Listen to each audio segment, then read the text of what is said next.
आज Doubtnut app download करें। Doubtnut पर अपने सभी गणित, रसायन विज्ञान, भौतिक विज्ञान और जीव विज्ञान के डाउट्स का करो सफाया। बस प्रश्न की फोटो खींचो, एक ही प्रश्न को क्रॉप करो और तुरंत वीडियो सोल्यूशन पाओ। अभी डाउनलोड करें। नमस्कार, अपना प्रश्न चित्र 1.10 सीजियम क्लोराइड की क्रिस्टल इकाई को निरूपित करता है। खुले वृत्तों द्वारा निरूपित सीजियम परमाणु 0.40 nm भुजा के एक घन के कोने पर स्थित है, जबकि क्लोरीन परमाणु घन के केंद्र पर स्थित है। सीजियम परमाणुओं में एक इलेक्ट्रॉन कम है, जबकि क्लोरीन परमाणुओं में एक इलेक्ट्रॉन का अधिक है। आगे प्रश्न कर रहा है, पहला प्रश्न कि 8 सीजियम परमाणुओं के कारण क्लोरीन परमाणु पर नेट विद्युत क्षेत्र कितना है। और दूसरा प्रश्न कहता है, मान लीजिए कि कोने ए पर सीजियम परमाणु लुप्त हो जाता है, तब बाकी बचे 7 सीजियम परमाणुओं के कारण क्लोरीन परमाणु पर नेट बल कितना है। तो यहाँ पर हम प्रश्न से देखते हैं कि ये जो खुले सर्कल दिखा रहे हैं, ये इसको सीजियम परमाणु को प्रदर्शित कर रहा है, और ये डार्क सर्कल जो है ये क्लोरीन परमाणु को क्या कर रहा है, प्रदर्शित कर रहा है। अब प्रश्न में कह रहा है कि सीजियम परमाणु में एक इलेक्ट्रॉन की कमी है, तो सीजियम परमाणु पर जो आवेश होगा वो क्या होगा। सीजियम परमाणु पर आवेश को हम Q1 कर दें तो यहाँ पर Q1 बराबर कितना हो जाएगा, तो प्लस ई हो जाएगा। और प्लस ई मतलब इलेक्ट्रॉन पर आवेश 1.6 गुना 10 की घात -19 कूलम के बराबर है। यहाँ पर प्लस ई क्या कर रहा है, ये धन आवेश है। उसी तरह से क्लोरीन पर यदि आवेश कर दे, Cl माइनस पर आवेश, तो इसमें एक इलेक्ट्रॉन अधिक है, तो इसके Q2 माने तो इस पर आवेश जो होगा माइनस ई हो जाएगा, और इसका वैल्यू होगा -1.6 गुना 10 की घात -19 गुना। ये आ गया क्लोरीन पर आवेश। अब बोल रहा है कि दोनों के जो यहाँ घन की भुजा है उसे हम ए कर दे, तो ए बराबर जो हो जाएगा वो दिया हुआ है 0.40 mm। यदि इसको हम कन्वर्ट कर लें तो ये कितना हो जाएगा, ये हो जाएगा 4.0 गुना 10 की घात -10 मीटर। इसको मीटर में बदल दिया। अब हम पहले प्रश्न पर आते हैं। पहला प्रश्न क्या कह रहा है कि 8 सीजियम परमाणुओं के कारण क्लोरीन परमाणु पर नेट विद्युत क्षेत्र कितना होगा। तो यहाँ जो 8 सीजियम परमाणु रखा गया है वो कहाँ पर रखा गया है, कोने पर रखा गया है, और ये सभी बराबर धन आवेश है। और क्या है, इस बिंदु से केंद्र से जो है वो समदूरस्थ है, मतलब बराबर दूरी पर है। तो यहाँ पर जो इस मान लो इसका हम नाम दे दें, ये B C D E F G H, ये कोने का नाम है। यदि तो यहाँ पर देखो क्या होगा, C पर रखे आवेश और E पर रखे आवेश के कारण जो विद्युत क्षेत्र होगा एक दूसरे से क्या होगा, विपरीत दिशा में होगा इस तरह से। इसी तरह से G पर रखे आवेश और A पर रखे आवेश के कारण जो विद्युत क्षेत्र होगा वो क्या होगा, एक दूसरे से विपरीत दिशा में होगा।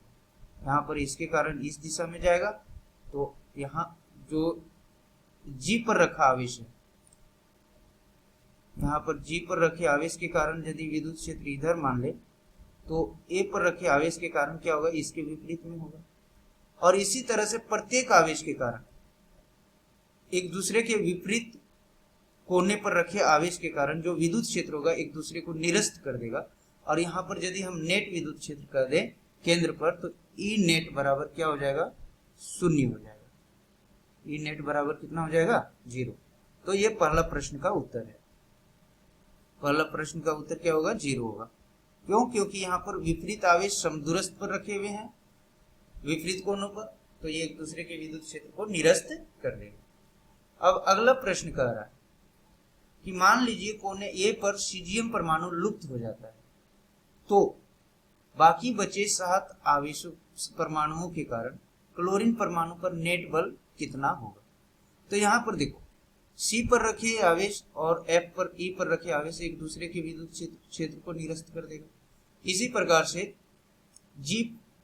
B पर रखे आवेश और A पर रखे आवेश के कारण यहाँ पर विद्युत क्षेत्र 0 हो जाएगा, और F और D पर रखे आवेश के कारण ये दोनों निरस्त कर देंगे। लेकिन यहाँ पर ये से क्या किया गया है, सीजियम परमाणु को हटा दिया गया है।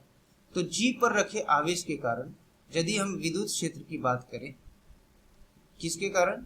जी पर रखे आवेश के कारण। तो इसको निरस्त करने वाले इसके विपरीत कोने पर कोई आवेश नहीं है, और यदि कोई आवेश नहीं है तो इसके कारण जो विद्युत बल होगा इस पर, तो ये वाले इधर लगेगा बल, सॉरी, यहां पर रखे आवेश के कारण यदि हम बल बताना चाहें जी पर, तो जी के कारण बल इस दिशा में लगेगा, और यहाँ ये पर तो कोई आवेश है नहीं, तो इसको निरस्त करने वाला कोई नहीं होगा। तो यहाँ पर यदि ये बल को कह दें F और ये वाली दूरी को मान लें R, तो R क्या है? तो केंद्र से किसी सिरे की दूरी है, तो यहाँ R बराबर जो आ जाएगा, तो R बराबर क्या हो जाएगा? ये होता है √3/2a। अब यहाँ से √3/2 का मान रखो, तो ये √3/2 और a का मान कितना है? 4 × 10⁻⁻10 मीटर, ये आ गया।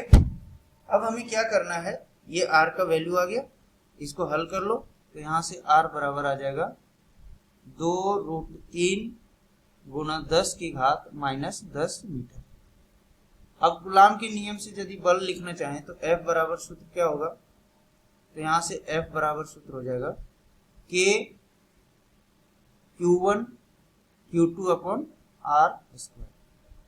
यहाँ पर यदि मान रख देते हैं तो K का मान होता है 9 × 10⁹। Q1 का मान दिया हुआ 1.6 × 10⁻19। इसी तरह से Q2 का भी मान दिया हुआ 1.6 × 10⁻19। परिमाण इतना ही होगा, और R दिया हुआ है, R अपने पास दिख रहा है, यहाँ पर R कितना है? 2√3। तो 2√3 का वर्ग करोगे तो यहाँ पर क्या होगा? 4 × 3, और 10⁻−10 को करोगे तो ये होगा 10⁻−20। अब इसको हल कर देते हैं, तो F बराबर यहाँ पर आ जाएगा 9 को 3 से काट दो तो ये 3 बार में कट जाएगा, और 4 से इस 16 को काट दो तो ये आ जाएगा 0.4। तो F बराबर कितना आ जाएगा? तो यहाँ पर आ जाएगा 3 × 0.4 × 1.6, और यहाँ पर 10⁻19 और ये 10⁻20 और 10⁻9 29, और ये कितना होगा? 38। तो 10⁻38 में से ये 29 जाएगा, तो यहाँ पर बच जाएगा कितना? 10⁻−9। यहाँ पर 10 की घात कितना आ गया? -9 न्यूटन। अब इसको हल कर देते हैं, तो हल करने पर ये कितना आ जाएगा? तो ये आ जाएगा अपना, तो इसको हल करोगे तो ये F बराबर आ जाएगा अपने पास कितना? ये हो जाएगा 1.92 × 10⁻−9 न्यूटन। तो ये दूसरे प्रश्न का क्या है? उत्तर है। धन्यवाद।